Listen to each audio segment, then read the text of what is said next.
Last, yes. Two questions lang to, Adam Marquez. Sure. Tinatanong mo kanina sa akin. Mayor, magandang hapon po ulit. Kanina napanood po namin yung Facebook Live niyo na galit na galit. Parang hindi yung ramiis ko yung nakita namin kanina. Parang meron kayo in-inspection na isang construction site. At ipinakandado nyo, pinakukumpis kayong mga equipment doon. Ano po yung konteksto doon? Ano po yung kwento sa likod doon? Bakit po ipinatigil nyo yung itinatayong proyekto ng isang congressman doon? Ang initial, kasi magpapatayo kami ng bagong library. Sa nakita ko, biglang giniba yung basketball court doon na pag-aari ng lungsod ng Maynila. Tinanong ko, siyempre, kung may permit ba? Wala daw siyang alam na nabigyan ng permit. Tinanong ko yung taong bayan, yung chairman, ang sabi, project daw ni Congressman Joel Chua. Paano nangyari yun? Walang permit. Paano nangyari nag-iba nila yung property ng City of Manila? Sana punta yung property, yung mga bakal. Pag-aari yun ng lungsod may pananagutan pa yun sa CGSU tapos biglang tatanggalin nila yung mga daycare center at saka senior citizens office ng City Government of Manila. Ngayon, I challenge Congressman Joel Chua to investigate himself. Sinabi ko na sa inyo may gobyerno sa lungsod ng Manila and it is called City Government of Manila, not City Congress of Manila. Sa totoo lang. Ngayon, pina-aresto ko lahat yung mga tao doon at kinukumpiska namin yung mga gamit. And now we're doing what we need to do. Tingnan natin kung may masampulan. Yan ang kung bakit ako nalulungkot. Hindi pa nadala itong mga congressman. Iniimbestigahan na sila ng presidente. Nagka-leche-leche ang flood control sa buong Pilipinas sa pakikialam ng mga congressman. Sino may sabi? Secretary Bono. Di ba? Inamin na nila. Ang trabaho ng congressman gumawa ng batas, hindi magpagawa lang ng kung ano-ano.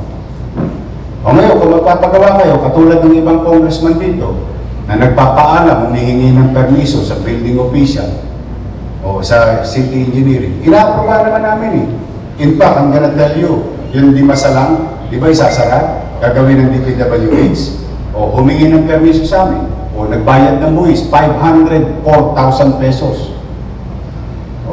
Anong ibig namin sabihin? Pag magpapagawa kayo, humingi kayo ng permit, building permit. Ang ipit-ipit dito dati, nung araw, 30 square meter, 50 square meter, pinahihirapan nila para bigyan ng permit. Pero itong bilyon-bilyon, daang-daang milyon na project, hindi humihingi ng permit sa city government. Now, I'm calling the attention. And you tell him this. Lumabas siya ngayon. Lumabas siya. Bakit? Lawyer pa yan. And I challenge him. He's a lawyer. Pwede ba magpatayo ng building ng walang building permit? Hindi pa siya natutudo sa pinatayo niyang barangay hall ng 19 million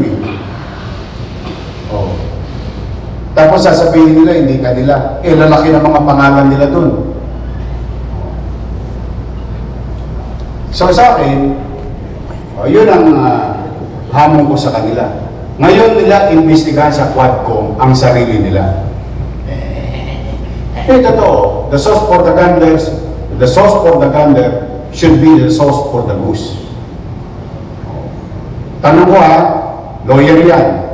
Itanong mo sa kanya, ito po tinatanong ni Yorby sa inyo. Congressman Joel Chua, Attorney Joel Chua, pwede po bang magtayo ng building ng walang building permit sa City Hall. He's a lawyer, I am no lawyer. I may be wrong. Tapos nadurog. Tapos na-disenfranchise yung mga mamamayan namin. Mayor ba siya? Baka lang nahihirati sila, nasanay sila nung nakaraang panahon na nagagawa nila yung gusto nilang gawin. Hindi. Kanina, naawa ko doon sa mga matatanda. Pero alam mo ginawa, pare? Pinatayan ng kuryente. Tapos pinalalayas. Nino? Nung kontraktor. Nino? Ni congressman. Dahil sa wala silang permit, pumasok sila sa amin, sa property namin, kaya ngayon, nilak namin yung at pinakakasuhan namin. Ngayon, hinahanap namin kung ilang milyong piso yung property giniba nila without, ito pa isa, Congressman Joel Chua, pwede bang mag-demolish ng walang demolition permit? That is my challenge to them. You tell that to Congress. Sinabi ko na, in-interview na nga ako sa bilyonaryo, kung naalala ninyo. Sinabi ko na yan, nagpa-abiso na ako, baka kala nila, mga superman sila dyan. Basta ako, may pananagutan sa taong bayan. Abusado yan mga, katulad yung isang congressman pa doon sa District 2, yung Sunog Apog Pumping Station. Wala rin. Yan ang nangyayari, base doon sa tanong mo, bakit hindi mag-iinit ang ulo ng mga mayor? Bakit? Pakiramdam nila kasi, sila na ang pinakamakapangyarihan na taong gobyerno sa buong Pilipinas. They can do what they want to do because they are congressmen. They can investigate who they want to investigate because they are congressmen.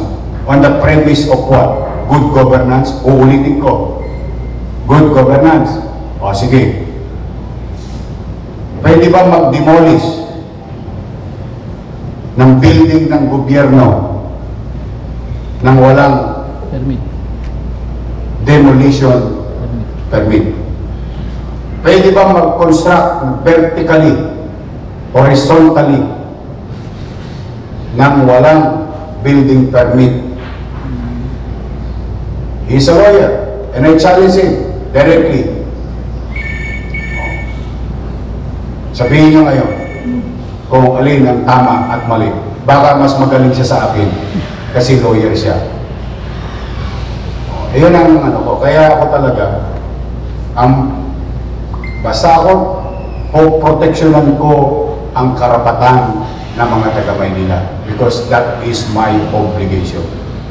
Now, kung hindi sila hihinto sa pang-aabuso nila sa kanilang kapangyarihan, papapanagutin ko sila.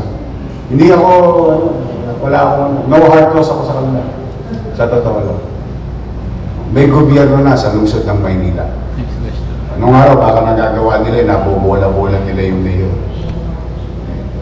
Isa lang po ang gobyerno sa Maynila. Ang pangalan, City Government of Manila. Headed by Local Chief Executive. Tapos ang usapan. Ayun po ang tukong ko dyan.